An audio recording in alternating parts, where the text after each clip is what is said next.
Thanks so much for checking out the Towers of Light series language arts curriculum. I'm Alan Brocken, homeschool dad, author of the award-winning Towers of Light series, and CEO of the Towers of Light Christian Resources. I'm here to give you a quick walkthrough of our homeschool curriculum. So the basis of our curriculum is the Towers of Light series. In book one of this series, we have three children, Lauren, Aiden, and Ethan, who are growing up on the frontier. So think like 1860s America, think like Little House on the Prairie, where the kids find the armor of God. That's kind of the general gist of it. It's an allegory written from the Christian worldview. So in book one, mom and dad disappeared under mysterious circumstances because it's middle grade and you got to get rid of the parents. I didn't make up that rule. That's just how all the stories are written. Don't worry, we do get mom and dad back later in the series. But meanwhile, the kids wake up to find themselves on an adventure to make breakfast because it's really hard to work together when you're all alone on the prairie. And that's the problem. They're all alone. There were supposed to be people come to help them. No one comes. So finally they go to church to get some help. And when they get there, they're getting fake news about mom and dad. So they have to go home, crack open the good book to unravel the mystery to keep the Tower of Light shining. So that's book one in the series, and it's really a book about discernment. Book two is a book about their conscience, listening to the still small voice. So in book two of the series, there are people in their life telling them to do one thing, but their conscience is telling them to do something else. And so the children have to navigate that complexity of life. It's very appropriate these days when the world's telling us one thing, but we know that the good book and God is telling us something else. In the next book in the series, Fear No Evil, the children get separated. They're lost and alone in a valley of darkness. So they have to pray for the courage to fear no evil. In the next book in the series, Armor of God, the children have to use their faith to put on the armor of God to push back the forces of darkness. In book 5 in the series, Wellspring of Life, the children have to guard their heart because it's the wellspring of life. And then finally in book 6, they have to pray for God as the source of victory in demolishing the stronghold. So each book has a deep core underlying Christian value that's lived out throughout the process as the children sort of go on this big adventure to save their parents and keep the Towers of Light shining across the land.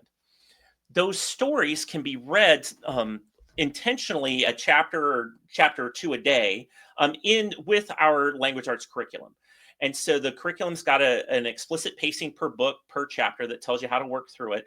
But over a 24-week period, you can read the entire series with just a little bit of reading every day. The series is broken into basically 4 units. There's 4 weeks per book, and those break out into a weekly unit that looks like a weekly memory verse. So there's a weekly memory verse there are like coloring pages and puzzles that you can use to kind of put in during the week. And then finally, for every day, we have time to do their memory verse and vocabulary. Then we have a story passage that's taken directly from the book. That passage you can basically then ask the questions, the comprehension questions go with that. And then there's also a critical thinking thing. And this is something that when we were reviewed, and we've been reviewed by the Old Schoolhouse magazine, Hip Homeschool Moms, Homeschooling Today magazine. One of the big things that they really liked about this series wasn't just like the reading comprehension and vocabulary. Those are very common, but the critical thinking questions allowed them to really go deeper into discussions about faith and sort of right and wrong, and to really work on that discernment for our children, which is going to be very important moving forward as our world becomes more and more complex.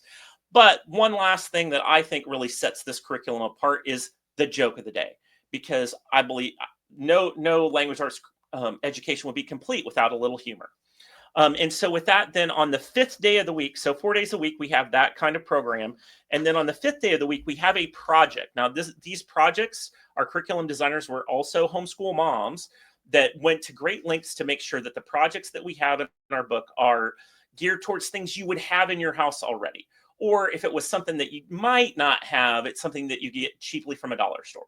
So these make a great way to sort of break up the education and also give that kinesthetic learner in your life something a little more to do with their hands. So with that in mind, then the last bit we have is sometimes children just have challenges reading. My kids did, and they had to hear it while they followed along with their finger. And so with that, we have the Tower of Light audiobook player. And so while this is a great lantern that can light up the night, it also is great for illuminating the desk lamp is great for illuminating the book while you're reading along, but it also plays the entire series plus a lot of other content. And so it's something that your child can read while listening, so they can see the words on the page, hear it, and it's been shown to improve comprehension, reading speed, and vocabulary to learn to read that way. And so it's a great way to put those two things together: the curriculum plus this reading aid, and you can get that all in a package, and in the links below. So thanks for your time, and I hope you enjoy our series. You can try it out for free with our free sample link below. That'll give you a few days of the curriculum as a digital download at no charge to you. Thanks so much for your time.